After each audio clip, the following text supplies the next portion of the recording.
think everybody's pretty much finished the glass project, so I have got glassware in the van if anybody needs it.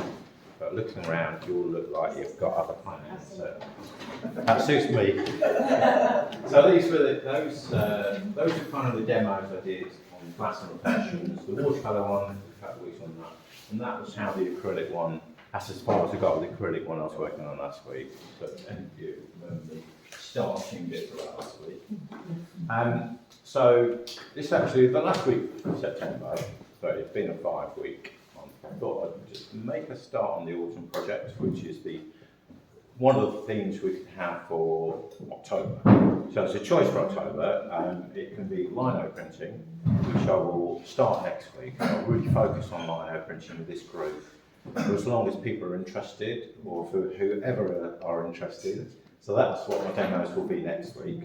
But I thought, as I know some of you are going to want to work on the autumn project, I'll just make a little start on that too, and you can do so. So I brought my autumn folder in, which is the one I've had for many years, different autumn photos.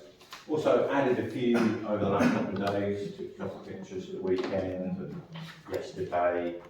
So I was thinking I might use some of these ones. I sort of associate, as well as autumn leaves, you get these kind of misty mornings when it's sometimes quite bright, but it was quite misty yesterday. So I thought they might be something I'll demo as we go along. But I thought for today I'll just do a very quick demo using the water mixable oils. And this is one of the pictures I took this on Saturday over at Cherry Orchard Way. And I thought that's quite a nice, sort of fairly straightforward, simplish image. So I thought that might be a good one to demo today. It's not the most exciting, but it's got quite nice qualities, I thought. And maybe I'll hopefully do something like that another week. So move these out of the way.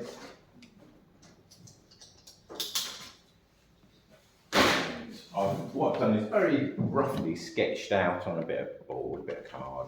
So this is just one of the old demos painted over.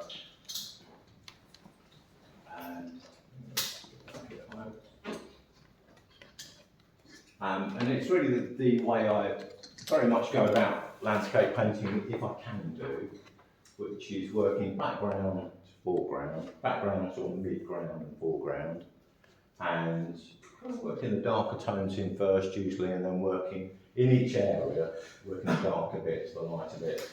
Not many lighter bits there, maybe darker, lighter, and gradually working forward. And that way, if you kind of overcut or sort of overdo it with the backgrounds, you can just sort of overpaint with the next layer a little bit.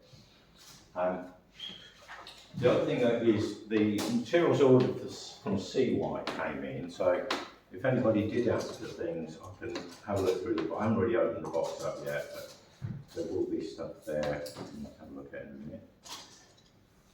So I'm thinking sky, just going to find the white, I'll find it in my mixed with a brush. So we've got plenty of white out. What I'll do is I'll just paint a little passage through here, rather than try and attempt the whole lot.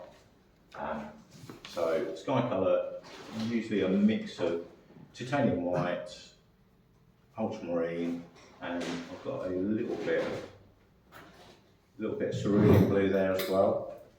So I tend to mix the ultramarine and the cerulean together, and that gives me more of a mid blue. If you've got cobalt blue, that would do the same sort of thing. Just a tiny drop of water to make that flow.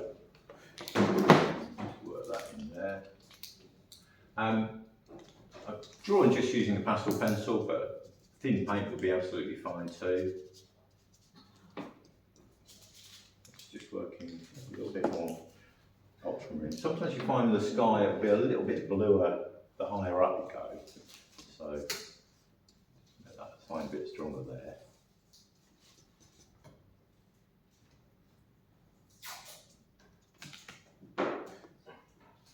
And just vary that a little bit. I don't want it to be too flat. There's a little bit of cloud there, a tiny bit lighter, so I'll just lighten up a little bit.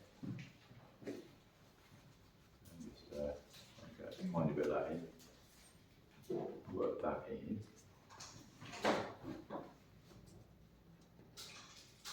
And yeah, and that just helps to make it a bit more interesting, break it up a little bit. So that can be that bit.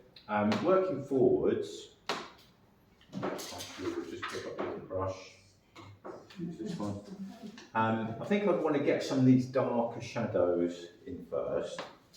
So I've got some burnt umber here, which I can use, and that would be quite nice. Maybe a little bit, I've got yellow ochre there. Maybe some of the reds, orange might be quite good, a little bit of orange mixed in with that. Again, just tiniest bit of water to make that flow. So anywhere I can see a bit of shadow, like here,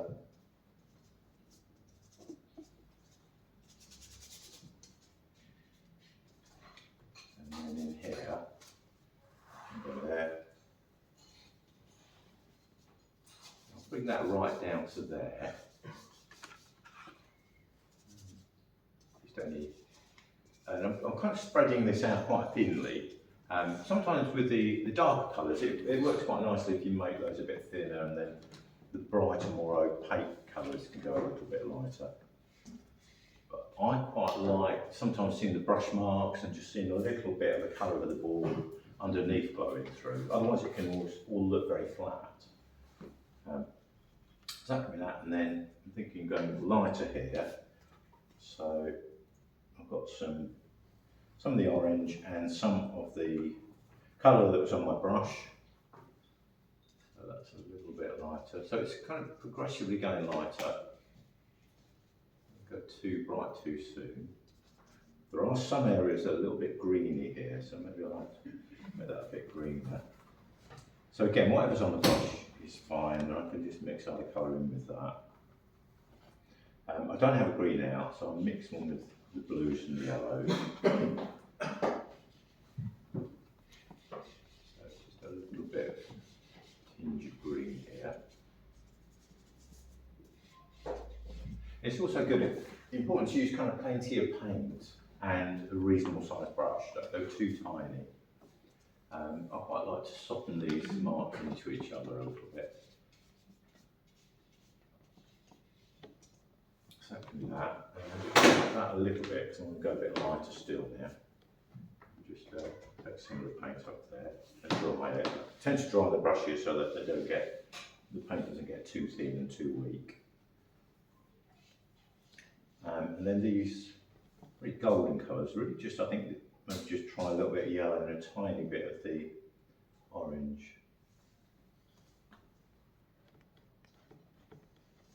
I think that can be the basis, and then I'll probably go a little bit. So I haven't used any white in this mix yet, but probably use a little bit in for a few touches here and there.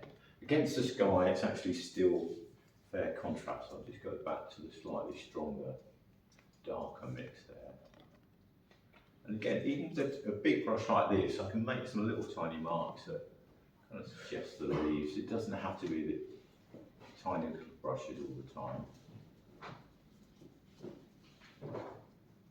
And really, individual leaves, I don't tend to notice them unless they're more in the edges. Let's put that in there. So like that. A little bit lighter on the bases. And we've got to add a tiny bit of white. Yeah, there we go. So this is where the sun's really catching the edge of the leaves. And just give me a little bit of highlight. So that mix, maybe go a little bit yellower.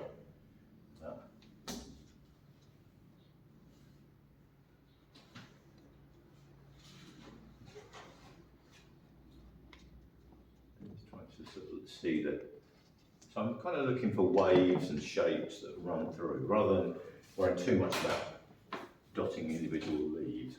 I want to get almost like the movement and rhythm through the tree. So I might choose to ignore one or two and enhance one or two others. That's a little bit lighter here. Rather need the darkness behind to get those to show up. So So that would be that bit. The grasses, that's something I do find quite tricky, painting grasses. Quick go. To me, there's a slightly purpley tinge there. I want to go crimson and I don't know what I've got there, some sort of magenta perhaps, or some sort of red.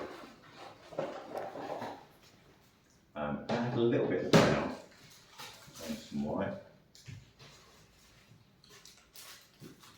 Slightly sort of pinky, purpley colour there. And again, sort of using with a bristle brush, I can drag paint over the surface and just create a little bit of texture, so do that sort of thing. And that might be enough to suggest the grasses. So having some darker colours in the background, I could put the purpley colour down first. And a rougher brush. Do that. But if I need, sometimes I might want to put one or two individual strands in. So I use a rigger, a nice thin rigger. Make sure it's coming to a point. It tastes nice, that I think. It's very nice.